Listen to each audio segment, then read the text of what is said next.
Hi folks, this is Karen Trepte of KT Finances. Welcome to my money talk today.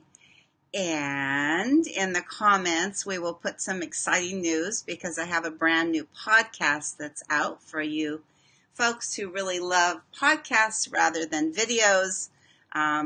We have it available for you now, so we'll put that in the comments. Anyhow, let's get started and right to work.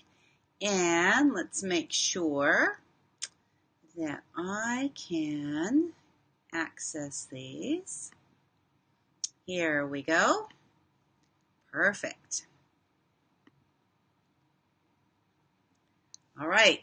So for those of you who don't know me yet, I have a business called KT Finances, and it's at ktfinances.com. My dad opened Merrill Lynch in Tokyo, Japan, and I just love money. And I really love financial education. All of my financial consultations are 100% free. I market for over 100 of the top national finance firms.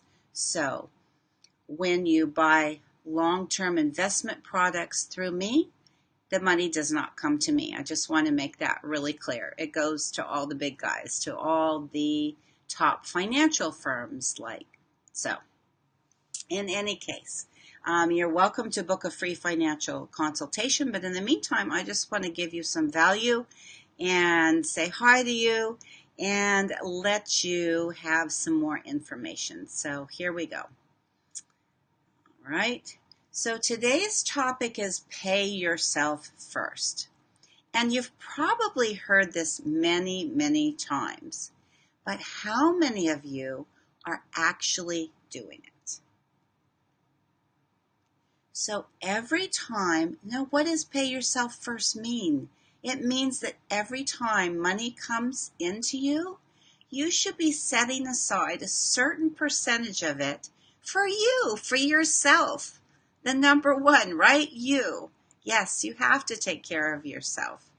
So this is not just to cover your expenses and pay your bills and build that all-important emergency fund, but it's to grow your wealth.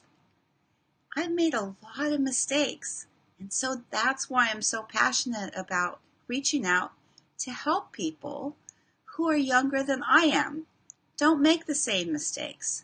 So actually set aside money for you and let it grow. I can show you how when you come on a call with me. I'll show you how to do it, and it doesn't have to be that expensive. It's super exciting, and it will set yourself up for the future and transform your life.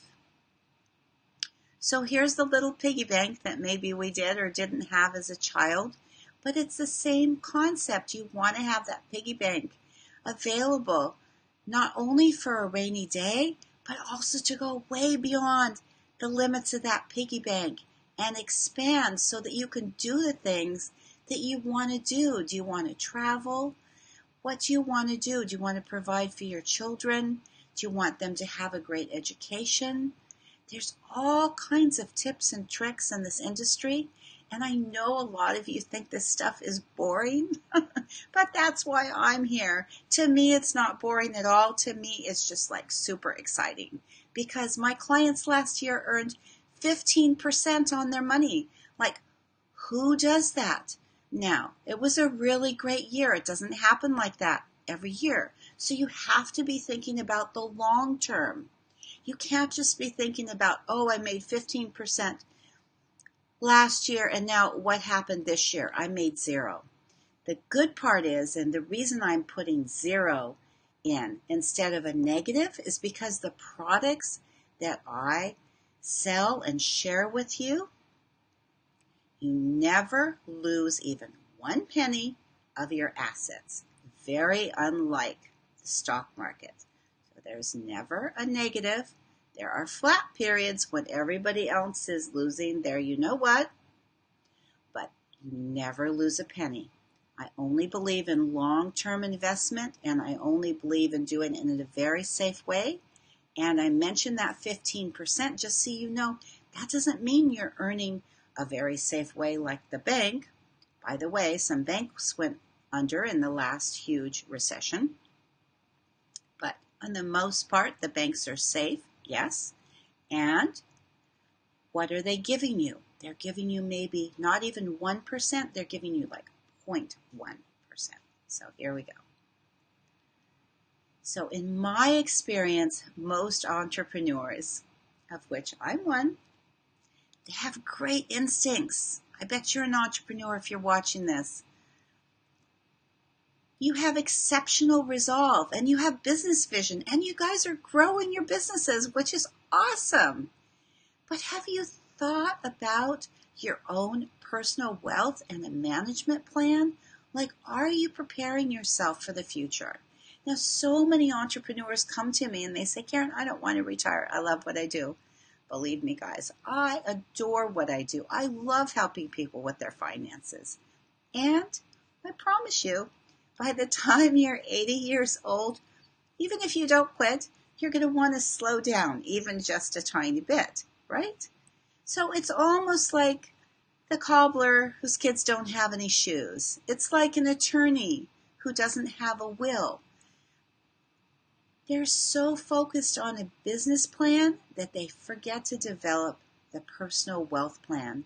And thank you to Nicholas Murphy, who we're taking this quote from. So here are a few tips on paying yourself first. The first one is to be consistent. Now, if you're an entrepreneur, you know it's important to show up, right? You know it's important to be visible. You know it's important to be consistent for your audience, to be there and provide value. So it's the same exact thing when it comes to building wealth. Now, when you started your business, did you start with just like a kaboom and all of a sudden you had clients and this big business and you knew all about setting up, your email sequence and everything and your Facebook ads and all of that? No, of course you didn't, right? It took time. So you've got to come up with a plan, and that's where I come in to help you, and you've got to stick to it. So you have a system in your business, right? So having a system in place to pay yourself first will lead to your greater freedom, and it will make your business more sustainable. And here's a little hint. It should be easy and automatic. That's like a favorite product that I help my clients get. And by the way, how does this work? I represent over 100 companies. This is the analogy that I love to give because I just think it's super simple to understand. Let's pretend that I was a Nordstrom personal shopper for you. Now, I would want you to be happy, right? You're my customer. I would listen to you. What color dress do you want? Or what color tie do you want? What are your goals? What is it that you want to do? What kind of outfit are you looking for? Are you looking for yoga wear? Are you going to go to a wedding? Like, what are you going to do, right? So we do the same thing for finance with me. I find out all about you as much as you want to share. I want to listen. I want to advocate for you. Like, what are your goals? And then, in terms of the fashion, I would have a clothes rack and lay out, 10, let's see if I can get my hands to come over. I'm still working this part out. I would lay out like 10 dresses for you, right? Or 10 suits or 10 yoga outfits or whatever it was. And I would have absolutely zero attachment to like which one you like the best. And that's what's super exciting because a lot of financial people that you go to, they may represent one company. That means that they are obligated, guys. They are obligated to sell you just that one company's products. That's not what I wanted. I have my MBA. I went to College of Financial Planning. I have all of that. But what I really wanted to do is I really wanted to help people with their finance. And so I can do that for you. I can lay out those 10 dresses. I can lay out. Now, when it comes to finance, if we're really good at your goals, I'm probably not going to lay out 10 different products for you. I'm going to hone in and get the best possible deal I can for you, and probably give you 3 and maybe even 2 options, and I'll tell you which one I think fits your goals the best. Tip number 2, start small. I'm 1,000% about baby steps, because that's where people get overwhelmed. They're like, oh my God, Karen, I'm building my business. I don't have money to invest in myself. But what I'm doing and challenging you is, yes, you do, if you start small. And these products that people think are going to cost them thousands of dollars, I've set people's children up to be millionaires, and they're paying less than $100 a month, depending on the age of the child. So if you're not used to paying yourself first, start out small. Figure out what 2% is of your income. Work your way to 5%, and then watch that grow. It can be a really powerful motivator. Just like when you're building your email list, right? You don't expect 10,000 people to jump on your list immediately. You start small. You take the baby steps. Maybe you get 50 people on your list. Maybe I've heard people who are uber successful entrepreneurs tell me that the first people on their list was like their mom, right? That's the only person who was listening to them. So the same principles apply for finance. You start small. You talk to me if you say, okay, I'm really deeply in debt. I mean, this is the part where I get to offer my services for free, and I'm happy to do it. You tell me, look, Karen, I'm really deeply in debt, and I don't even think I can come up with $100 a month. I will help you. I will help you. I will help you with tools. I will help you with the YNAB that I talk about so much. You need a budget. And from being a single mom in the past, feeding my daughter split pea soup, I'm pretty confident. I mean, we all have challenges, but I'm pretty confident that I can help you, at least to begin with, get your finances sorted, and then come up with $50, $100, then $200, $300 a month to save for you, for your future self.